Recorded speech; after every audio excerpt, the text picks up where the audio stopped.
Hi guys, if you have exam tomorrow on 2nd December 2023, so this video is for you. First of all, I believe that you have practiced a lot for your listening and reading. So wish you best of luck for that, because in the very last moment, whatever you have practiced, just stick with that. I would like to discuss about the writing and speaking first. So in the writing part, do not follow any structure or pattern in writing. Be clear in your response. Do follow the marking criteria. As long as you have a clarity means that whatever you have written in the introduction, if it's clear with reference to the writing task, then just try to make sure that in the coming body, you have to have a clear response in the letter writing. Students are always concerned about social plus past medical history. So one thing that you have to keep in your mind, if social plus past medical history in a letter is significant for the recipient or for the issue, then you may prioritize it up above. You have to prioritize it up above after the introduction. However, there is no hard and fast rule. But if you believe that it's not that much significant to be written up above, you can bring it down below. Whatever you are doing in organization to bringing it up or bringing it down, keep one thing in mind, that it must be done with reference to focus.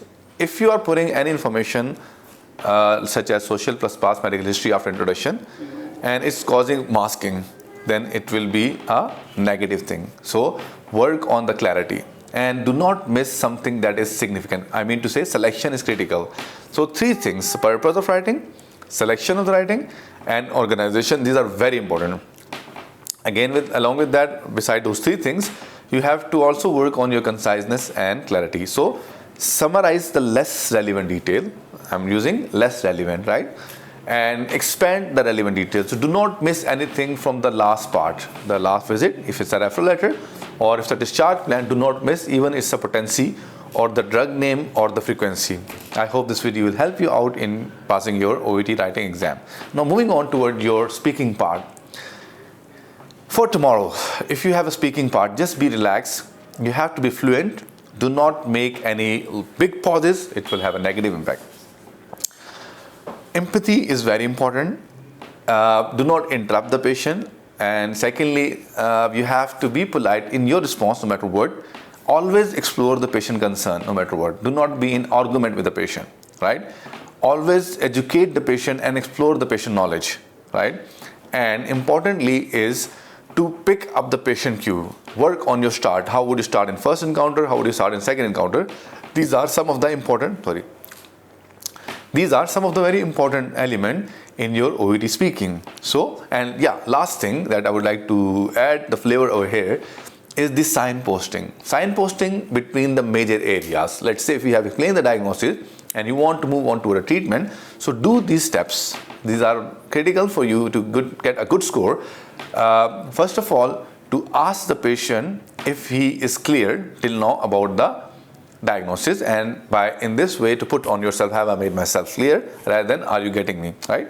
Secondly, you need to ask the patient if there is any other question the patient is having. You can ask this thing as well, okay? And last is to lead. If you don't have any question, I'd like to move on toward the treatment plan. Can I? So this is a signposting, the transition between diagnosis or maybe the treatment. And important thing, when you finish your all task, right, do ask for clarity. Do ask if there is any other question or not, and then you can close the card by summarizing or by providing the brochure or wishing him best of luck. So follow this step. I believe this will really help you to pass your OET writing and speaking. And if you are planning for your OET exam, you want to get it done, so M&M is home for you. If you want to get it done, the M&M is home for you. We have 6 to 7 years of dense experience, with the trainers, not only the trainers, but we have the examination department where 7 to 8 doctors will be working on your writing and speaking skills. Come and join. Thank you.